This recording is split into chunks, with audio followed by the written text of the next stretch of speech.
Breaking news ఇప్పుడు మీరు చూస్తున్న ఈ దృశ్యాలు వినాయక విగ్రహాల ఊరేగింపులో గొడవ చోటు చేసుకోవడంతో ఒకరికొకరు రాళ్లు తీసుకుని కొట్టుకున్నారు.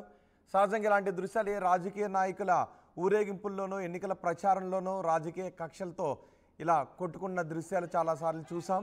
కానీ ఇప్పుడు వినాయక నిమజ్జనాల ఊరేగింపులో కూడా జనాలు ఇలా రాళ్లు తీసుకుని కొట్టుకున్న ఘటన చోటు చేసుకుంది. ఇది పశ్చిమ గోదావరి జిల్లాలో ఈ ఘటన చోటు చేసుకుంది. పశ్చిమ గోదావరి జిల్లాలో ఈ ఘటనతో ఉద్రిక్త పరిస్థితి ఏర్పడింది. ఉమ్మడి పశ్చిమ గోదావరి జిల్లా నర్సాపురం మండలం ఎల్చెర్లలో వినాయకుడు ఊరేగింపులో రచ్చ చోటు చేసుకుంది. అది కూడా ఎందుకో తెలుసా? సినిమా పాటల విషయంలో.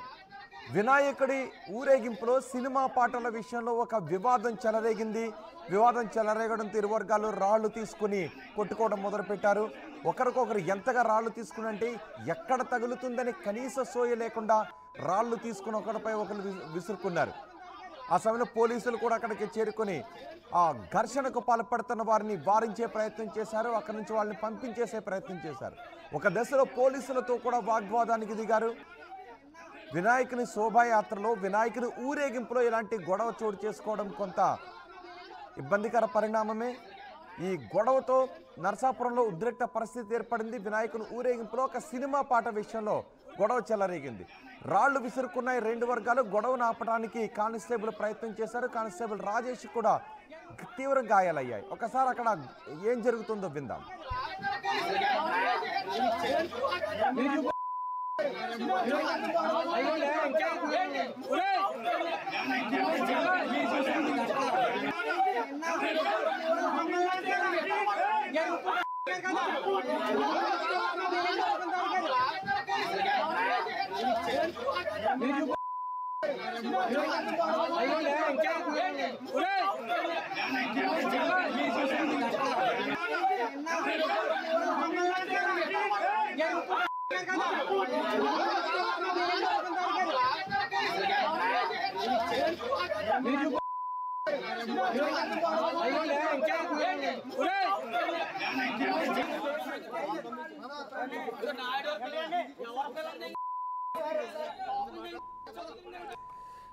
ఇరు వర్గాలు రాళ్లు రూకోవడంతో రంగంలోకి దిగారు పోలీసులు. గొడవకు పాల్పడుతున్న వారిని అక్కడి నుంచి చెదరగొట్టే ప్రయత్నం చేశారు. కానీ పోలీసులతో కూడా ఒక దశలో వాగ్వాదానికి దిగారు ఆందోళనకారులు. మా ప్రతినిధి మనోజ్ ఉన్నారు పూర్తి సమాచారం అందించడానికి. మనోజ్, ఏంటి శోభాయాత్రలో సినిమా పాటల విషయంలో గొడవ చోటు చేసుకోవడం, అసలు ఏం జరిగింది? Thank you Rohit. గణేష్ నిమజ్జనాలకు సంబంధించి వినాయక ఉత్సవాలకు సంబంధించి ఎంతో ఆనందంగా ఆహ్లాదంగా జరగాల్సిన ఈ వేడుకను పక్కదారి పట్టిస్తున్నారని చెప్పాలి. నర్సాపురం మండలానికి సంబంధించి ఎల్బిచెర్ల గ్రామంలో గత కొన్ని రోజులుగా వినాయక చవితిని పురస్కరించుకుని అక్కడ వినాయక ఉత్సవాలను కూడా నిర్వహిస్తున్నారు. అయితే రెండు వర్గాల మధ్య చెలరేగిన ఈ వివాదం కాస్త అర్ధరాత్రి దాటిన తర్వాత కూడా రాళ్ల దాడి అనేది జరిగిందని చెప్పాలి. రెండు వర్గాలు కూడా పెద్ద ఎత్తున రాళ్ల దాడి చేసుకున్నారు. మీరు చెప్పినట్టుగా ఎక్కడో రాజకీయ కార్యక్రమంలోనే ఎక్కడో రాళ్లు రువ్వుకున్న విధంగా పశ్చిమ గోదావరి జిల్లాలో ఇలాంటి గ్రామాల్లో ఈ విధంగా జరగడం చాలా దారుణమని చెప్పాలి. ఏకంగా ఎడిషనల్ ఎస్పీ స్థాయి అధికారి కూడా అర్ధరాత్రి 2 గంటల వరకు అక్కడ గ్రామంలో ఉన్నారంటే ఈ ఘటన ఎంతవరకు దారితీస్తుంది అనేది చెప్పనవసరం లేదు. పూర్తిగా కూడా రెండు వర్గాలు అంటే రెండు కులాల మధ్య చెలరేగిన ఈ వివాదం కాస్త రాళ్ల దాడిగా మారింది. అనంతరం భారీ స్థాయిలో పోలీసులు కూడా అక్కడ మోహరించారు. ఇప్పటికీ కూడా గ్రామంలో 144 సెక్షన్ అనేది కొనసాగుతుంది.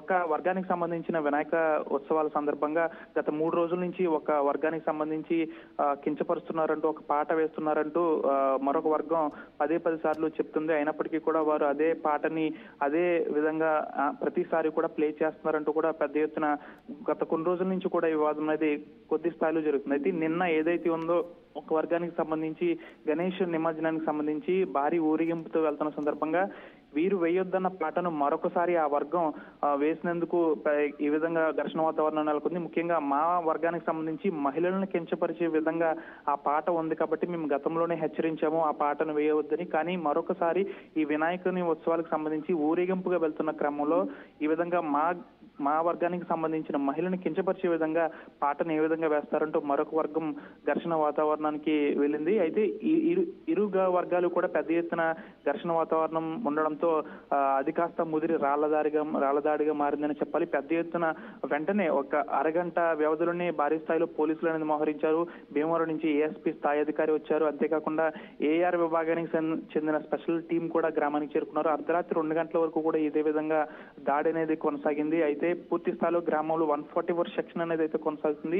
పూర్తిగా వినాయక చవితి ఉత్సవాలకు సంబంధించి కొందరు యువకులు ఈ మధ్య చాలా శృతి మించుతున్నారని చెప్పాలి. అయితే ఇది జరిగిన ఘటన 2 వర్గాలకు సంబంధించిన ఘటన అయినప్పటికీ కూడా గత కొన్ని రోజుల క్రితమే పెనుమంట్ర మండలం మార్టేరులో వినాయక నిమజ్జనానికి వెళ్తున్న సమయంలో కొందరు యువకులు సాయంత్రం వేళ కళాశాల పాఠశాలల బస్సులు వెళ్తున్న సమయంలో కిటికీలోంచి మహిళల చేతులు పట్టుకున్న పరిస్థితి కూడా నెలకొంది. అయితే ఏమీ చేయలేని పరిస్థితుల్లో ఎవరికి వారు వెళ్ళిపోయిన పరిస్థితి కూడా నెలకొంది. ఇలాంటి ఘటనలు ఉమ్మడి పశ్చిమ గోదావరి జిల్లాలో వినాయక చవితి వేడుకలను పురస్కరించుకుని కోకొల్లలో జరిగినాయని చెప్పాలి. కొందరు యువకులు చేష్టలు అయితే శృతి మించుతున్నాయి. దీనిపై పోలీసులు కూడా సీరియస్ అవ్వాల్సిన అవసరం అనేది చాలా ఉంది. ఈ ఏడాది వేడుకలు ఈ రోజుతో ముగిసినప్పటికీ కూడా వచ్చే ఏడాది అయినా ఈ విధంగా గొడవలు జరగకుండా కఠినమైన పర్మిషన్ ఇచ్చేటప్పుడు కఠినమైన హామీలు అనేవి అమలు చేస్తేనే గానీ ఇటువంటి కానీ మనోజ్ ఇప్పుడు ఈ స్థాయిలో గొడవ జరిగింది, రాళ్లు రూకున్నారు 2 వర్గాల మధ్య. ఇది మళ్ళీ కక్షలు కార్పణ్యాలకు దారితీసి ఇంకా ఫర్దర్ గా గొడవలు జరిగే అవకాశం ఏమైనా ఉందా? పోలీసులు ఏమైనా భద్రత ఏర్పాట్లు చేస్తున్నారా అక్కడ? తప్పనిసరిగా మనం సాధారణంగా చూసుకుంటాము, ఏదో రాయలసీమలో రాజకీయ నాయకులు గొడవలు ఎక్కువ ఉంటాయి, కక్ష సాధింపులు ఎక్కువ ఉంటాయని. అదే తరహాలో పశ్చిమ గోదావరి జిల్లాలో కూడా ఈ విధంగా ఉంటాయని చెప్పాలి. ఎందుకంటే గ్రామాల్లో చాలా వరకు కూడా సొంత బంధువులే రాజకీయాల్లో పార్టీల్లో వేరే పార్టీలో పోటీ చేసినప్పుడు వారు మాట్లాడుకునే ఘటనలు కూడా కోకొల్లలుగా ఉన్నాయి. ఇప్పటికీ కూడా సొంత బంధువులు కూడా మాట్లాడుకోరు. అలాంటిది ఒకే గ్రామంలో 2 వర్గాలు అంటే 2 వర్గాలు ఈ విధంగా గొడవ పడ్డాయంటే ఇది నిజంగా చాలా ఇంకా పెద్ద స్థాయి గొడవకే దారితీస్తుంది. కాబట్టి ఈ రోజు ఏదైతే ఈ రోజు ఉందో ఈ రోజు ఇరువురు వర్గాలని ఏమైనా కూర్చోబెట్టి పోలీసులు మాట్లాడారా, లేకపోతే ఇది ఏమైనా పెద్దల స్థాయికి ఒకవేళ ఆ గ్రామాల్లో ఉండే పెద్దల స్థాయిలోనే వివాదం సద్దుమరుగుతుందా, లేకపోతే వివాదం కాస్త పెద్దదై ఏమన్నా ఇంకా పోలీసు కేసుల వరకు వెళ్తుందనేది చూడాలైతే. రాత్రి అయితే కొంతమంది యువకులపై కేసులు కూడా నమోదు చేశారు. ప్రస్తుతానికి అయితే గ్రామంలో ప్రశాంతమైన వాతావరణం నెలకొంది. ఎందుకంటే పోలీసులు భారీ స్థాయిలో మోహరించారు కాబట్టి. ఒకవేళ పోలీసులు అనేది లేకపోతే ఈ రోజు కూడా గొడవలు జరిగే అవకాశం ఉంది కాబట్టి 144 సెక్షన్ అనేది విధించారు. పూర్తిగా కూడా ఈ రోజు వీరి 2 వర్గాలకు సంబంధించి ఏమన్నా సర్ది చెప్పే ప్రయత్నం చేస్తారా, లేకపోతే ముందు ఏమన్నా ఇంకా పోలీసు విషయంలోనే కేసుల్లోనే నడుస్తుంది అనేది చెప్పలైతే. గ్రామంలో అయితే రాజకీయ కక్షలకు సంబంధించి ఇటువంటి చాలా జరుగుతుంటాయి కాబట్టి ఈ ఘటనపై పోలీసులు ఎటువంటి యాక్షన్ తీసుకుంటారో చూడాలి. రోహిత్. రైట్ మనోజ్, పశ్చిమ గోదావరి జిల్లాలో ఉద్రిక్తత చోటు చేసుకుంది వినాయకుని ఊరేగింపులో. నరసాపురం మండలం ఎల్బీ చర్లలో వినాయకుని ఊరేగింపులో ఒక సినిమా పాట విషయంలో గొడవ చెలరేగింది. అది కాస్త వివాదానికి దారితీసింది. రాళ్లు రువ్వుకునే వరకు వెళ్ళింది. పెద్ద ఎత్తున పోలీసులు రంగప్రవేశం చేసి ఇరు వర్గాల వారిని చెదరగొట్టారు. ప్రస్తుతం పోలీసులు అక్కడ పహారా కాస్తున్నారు. ఫర్దర్గా ఇంకా ఎటువంటి గొడవలు జరగకుండా ఉండేందుకు గొడవను ఆపడానికి వెళ్ళిన కానిస్టేబుల్ రాజేష్ కూడా తీవ్ర గాయాలయ్యాయి. పోలీసులు భారీగా రంగంలోకి దిగి ఇరు వర్గాలను చెదరగొట్టి పరిస్థితిని అదుపులోకి తీసుకొచ్చారు.